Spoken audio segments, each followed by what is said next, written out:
बच्चों इस बार जो हम सम कर रहे हैं पॉइजन डिस्ट्रीब्यूशन का, जिसमें इंफॉर्मेशन क्या दी होगी, तो आप बोलोगे सर इसमें information xi and fi is given. When xi and fi is given, question में कुछ इस तरह दिया हुआ है, by the using Poisson distribution find out the expected frequency from the following data. और ये डेटा हमें दिया हुआ है। नंबर ऑफ सुसाइड, तो आप बोलोगे सर नंबर ऑफ सुसाइड जिसको हम बोलेंगे xi और ये बोलेंगे fi। अभी बच्चा आपको क्या करना है, आप बोलोगे सर हमें तो एक्सपेक्टेड वैल्यू ढूंढनी है। तो एक्सपेक्टेड वैल्यू ढूंढनी बहुत ही इजी है, सब्जेक्ट टू आपको मीन की फॉर्मूला पता होनी चाहिए। आप बोलोगे सर 11th स्टैंडर्ड में हमने पढ़ा था x bar is equal to sigma fi xi upon n। तो बच्चा यही फॉर्मूला फिर से आपको इसमें हेल्पफुल होगी, sigma fi xi upon sigma fi लिखो या n लिखो, दोनों सेम बात है। तो आप बोलोगे सर सिग्मा यहाँ पे लिखेंगे fi xi, तो 0 इंटू 42 तो हो जाएगा 0, 36 हो जाएगा 28, 18 और यहाँ पे आप बोलोगे 4 2 8। क्लियर है बच्चा? यहाँ तक इतना ध्यान में रखना है, उसका टोटल करोगे तो 90 आ जाएगा। तो 90 डिवाइड बाय सिग्मा fi जो है 100 तो हो जाएगा 0.9। ये क्या मिला, तो आप बोलोगे सर मीन मिला। मीन मतलब हमारे में m बोला जाएगा, यहाँ पे x बार भी लिख सकते हैं और मीन भी बोल सकते हैं। आपको x बार नहीं लिखना है तो यहाँ पे एक और तो लिखना ही पड़ेगा मीन, क्योंकि मीन की फॉर्मूला है। जैसे ये क्लियर होता है तो आप बोलोगे सर इसमें जो ध्यान में रखने वाला पॉइंट था वो आपको वो था कि मीन हमने ढूंढा। उसके बाद बच्चा आप बोलोगे सर अब क्या करना है, तो बच्चा बहुत ही सिंपल है, यहाँ लिख देंगे सिग्मा p ऑफ xi मतलब इसकी जो है उसकी प्रोबेबिलिटी ढूंढनी है। तो आप बोलोगे सर एक बार 0 लेंगे, 1 लेंगे, 2 लेंगे, 3 लेंगे। सम में कहानी में ट्विस्ट यहाँ पे मोर देन 4।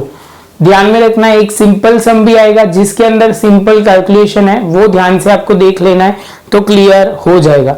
तो बच्चा सबसे पहले आप बोलोगे सर यहाँ पे कैसे स्टार्ट करना है, तो सिंपली फॉर्मूला तो हमें पता ही है। तो आप लिखोगे p of 0 is equal to e raise to m मतलब आप बोलोगे सर इसका कहने का मतलब बहुत ही सिंपल है, m जो है हमारा वो 0.9 है और यहाँ पे m जो बोला जाएगा वो आपको पता है 0.9 और यहाँ पे है वो 0 और ये 0 फैक्टोरियल, तो e रेज टू ये 0.9 हो जाएगा।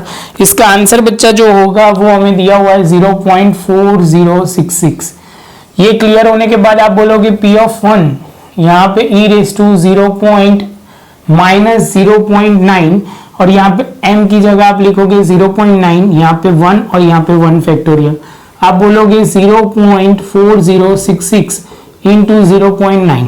जैसे ये करता है तो बच्चा कितना आ जाएगा 0.3659, तो 0.3659 ये आ जाएगा। अब बोलोगे सर इसका करना क्या है, तो बच्चा यहाँ पे वैल्यू पुट करते जाना है 0.4066।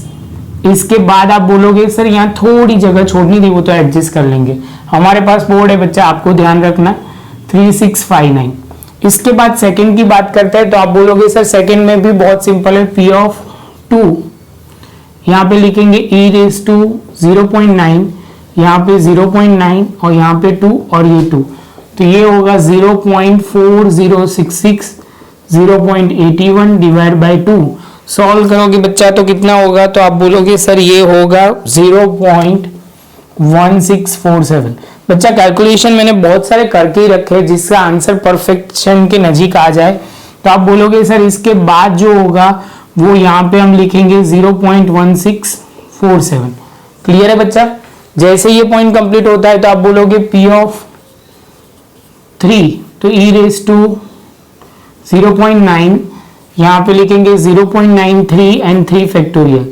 यहाँ पे फैक्टोरियल लिखना था 1 करके, बस आंसर में कोई फर्क नहीं पड़ेगा। 0.4066 यहाँ पे लिखेंगे तो कितना हो जाएगा, तो आप बोलोगे सर ये जो होगा 0.9 की पावर 3 और यहाँ 3 इंटू 2 इंटू 1। बच्चा ये कैलसी पे आप करोगे तो कितना हो जाएगा 0.0494। जैसे ये पॉइंट कंप्लीट होता है आप बोलोगे सर ये भी क्लियर।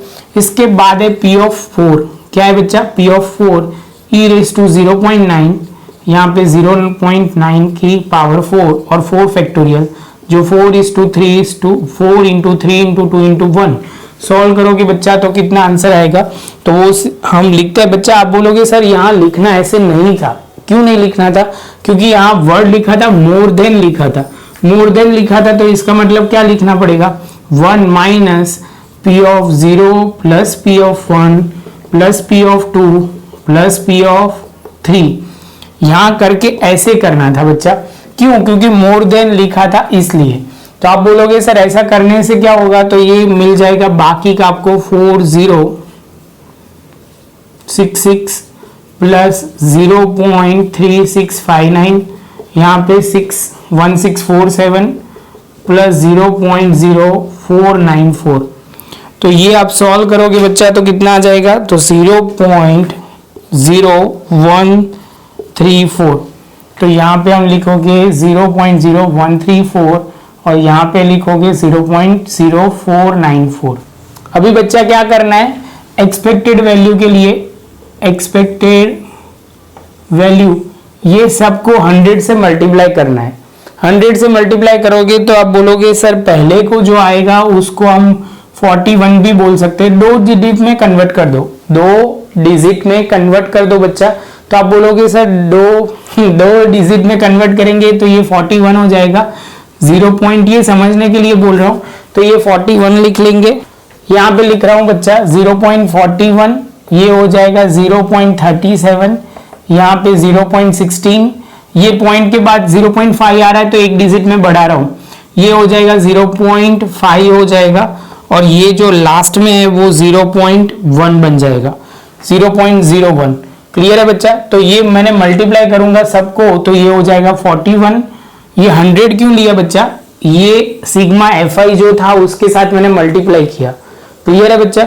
इसके साथ मल्टीप्लाई करोगे तो 41, उसके बाद यहाँ हो जाएगा 37, यहाँ पे 16, कितना हो जाएगा बच्चा? 16, यहाँ पे 5 and 1। ये इसकी एक्सपेक्टेड वैल्यू थी। क्या थी बच्चा? Expected value. दोनों के प्रेजेंटेशन समझना बहुत जरूरी है। यहाँ पे मोर देन दिया है तो प्रेजेंटेशन कैसे करेंगे, और मोर देन नहीं दिया तो कैसे करेंगे। ये बहुत ही सिंपल सम लगा होगा, आपको कोई प्रॉब्लम नहीं आएगी। एक दूसरा सम है वो हम करते हैं कंप्यूटर स्क्रीन पे, वो आप प्रॉपर देख लेना तो क्लियर हो जाएगा। यहाँ हम खत्म करते हैं ये पॉइंट, आप पॉज करके ये लिख लो, उसके बाद हम आगे जाएंगे। चलो बच्चों, अभी हम कर रहे हैं ये जो है सम, आप शांति से देखोगे तो पहले क्या पॉइंट दिया हुआ है, by using the Poisson distribution find out expected frequency. यहाँ पे x में 0 1 2 3 4 दिया हुआ है। क्या दिया हुआ है? 1 2 3 4। यहाँ पे मोर देन वर्ड नहीं लिखा है। क्लियर है? ये fi दिया हुआ है 122 60 15 2 and 1। तो फर्स्ट ऑफ ऑल बच्चा आप बोलोगे सर स्टार्ट कैसे करना है, तो फर्स्ट ऑफ ऑल बच्चा हमें जो स्टार्ट करना है वो fi xi से, मतलब मीन वैल्यू से हमें शुरू करना है। मीन वैल्यू हमें सबसे पहले चाहिए। तो आप बोलोगे सर कौन कौन से दो को मल्टीप्लाई करोगे, तो ये xi एंड ये fi को ये मल्टीप्लाई करोगे बच्चा तो आपको क्या मिल जाएगा, तो आप बोलोगे सर fi xi मिल जाएगा। क्या मिल जाएगा? fi xi। तो शुरू करते हैं, सबसे पहले आएगा 0, 1 इंटू 60 60, बाद में 15 इंटू 2 30, 2 इंटू 3 6 4, टोटल करोगे बच्चा तो कितना आ जाएगा? 100। कितना आ जाएगा बच्चा? 100। fi कितना दिया हुआ है, तो आप बोलोगे सर 200 दिया हुआ है। कितना दिया हुआ है? ये रहा 200, और ये सिग्मा fi। तो ये आपको लिखना है तो यहाँ लिख सकते हो सिग्मा fi xi। जैसे ये पॉइंट कंप्लीट होता है तो आप बोलोगे सर 100 डिवाइड बाई 200, तो मतलब होगा 0.5। तो m की वैल्यू जो हो जाएगी वो कितनी हो जाएगी? 0.5। जो मीन बोला जाएगा वो आपको ध्यान में रखना है बच्चा। यहाँ पे देखो वैल्यू 2 दी है, यहाँ पे जो 5 है वो कंसिडर करना है, ये 6 कंफ्यूजन के लिए दिया हुआ है वो ध्यान में रखना है। जैसे ये पॉइंट कंप्लीट होता है तो आप बोलोगे सर स्टार्ट करते हैं। सबसे पहले फॉर्मूला क्लियर होनी बहुत ज़रूरी है। p of x is equal to, तो आप बोलोगे सर कैसे करना है? e raise to m minus यहाँ पे m, और यहाँ पे हो जाएगा x और x फैक्टोरियल। तो आप बोलोगे सर सबसे पहले जो स्टार्ट करना है वो 0 के लिए यहाँ पे आप लिखोगे p ऑफ x, और यहाँ पे क्या लिखोगे, तो आप बोलोगे सर एक्सपेक्टेड वैल्यू। क्लियर है बच्चा। तो सबसे पहले स्टार्ट करते हैं। तो आप बोलोगे सर पी ऑफ एक्स में यहाँ पे पी ऑफ 0 लेंगे तो यहाँ पे लिखा जाएगा ई रेस टू 0.5 माइनस में यहाँ पे 0.5, यहाँ पे 0 एंड 0 फैक्टोरियल। तो ई रेस टू -5 तो यहाँ पे हम लिखेंगे कितना बच्चों, तो आप बोलोगे सर 0.5488। जैसे ये पॉइंट कंप्लीट होता है तो आप बोलोगे सर इसके बाद जो लिखना है वो पी ऑफ क्या होगा, तो यहाँ पे आप लिख देगो 0.5488। जैसे ये कंप्लीट उसके बाद वाले स्टेप में आप बोलोगे सर पी ऑफ 1 लिखेंगे तो यहाँ पे लिखेंगे 0.e⁻⁵, यहाँ पे हम लिखेंगे e⁻⁵, यहाँ पे 0.5, यहाँ पे 1 और यहाँ पे 1 फैक्टोरियल। तो आप बोलोगे सर इसका मतलब ये होगा, यहाँ पे जो आएगा सॉल्व करने के लिए स्टेप यहाँ लिख देते हैं। तो आप बोलोगे सर यहाँ पे होगा 0.5488 इंटू 0.5 अपॉन 1। सॉल्व करोगे बच्चा तो कितना आएगा 0.3033। तो यहाँ पे लिख दिया 0.3033। इसके बाद पी ऑफ 2 की बात आती है। तो पी ऑफ 2 में आप बोलोगे सर e⁻⁵, यहाँ पे 0.5, यहाँ पे 2 और यहाँ 2 फैक्टोरियल। तो बच्चा आगे जाएंगे तो सॉल्व करोगे इसको तो हो जाएगा 0.0758। तो यहाँ पे हो जाएगा 0.0758। इसके बाद बच्चा आप बोलोगे sir P of 3 find out करते हैं। तो पी ऑफ 3 जो है वो आप बोलोगे सर यहाँ पे लिखा जाएगा e⁻⁵, 0.5 उसका 3 पावर और 3 फैक्टोरियल। तो यहाँ पे हम सॉल्व करेंगे तो होगा 0.0126। ये पी ऑफ 3 हो गया, यहाँ पे लिखेंगे 0.0126। क्लियर है बच्चा।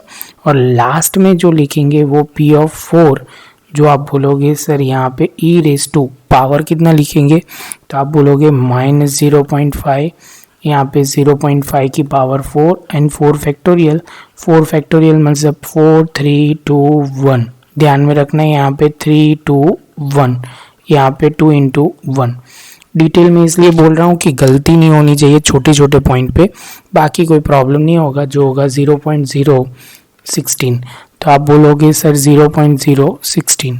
जैसे ये पॉइंट कंप्लीट होता है आप बोलोगे सर ये तो प्रोबेबिलिटी आई, अभी ये सारे प्रोबेबिलिटी को मल्टीप्लाई कितने से करना है। तो बच्चा ध्यान में रखना है n कितना है, तो आप बोलोगे सर 200। सारी प्रोबेबिलिटी को 200 से मल्टीप्लाई करोगे, मतलब आप बोलोगे सर इसका मतलब ये हुआ, यहाँ पे लिखना है तो लिख सकते हो n into P of x, n into P of x. बच्चा मैं थोड़ा मिटा सकता हूँ, लिखा सकता हूँ, लिख सकता हूँ, लेकिन आपको तो प्रॉपर ही लिखना है। तो 200 के साथ मल्टीप्लाई करना शुरू करोगे तो इनको करेंगे तो 121, इसके बाद 61, इसके बाद 15, इसके बाद आप बोलोगे 3 और यहाँ तो बहुत ज़ीरो के नज़दीक ही आ रहा है, वो ध्यान में रखना है। और टोटल करोगे तो 200 हो जाएगा। मैं जो बेसिक डिफरेंस समझाना चाह रहा था वो आपको बोलना है कि मोर देन 4 वाला पॉइंट यहाँ पे नहीं है। बस बच्चा यही पॉइंट था, शांति से नोटबुक में ये लिख लो, उसके बाद हम आगे चलेंगे। वीडियो अच्छी लगी हो तो लाइक शेयर सब्सक्राइब जरूर करना। मिलते हैं नए लेक्चर में नए एक टॉपिक के साथ।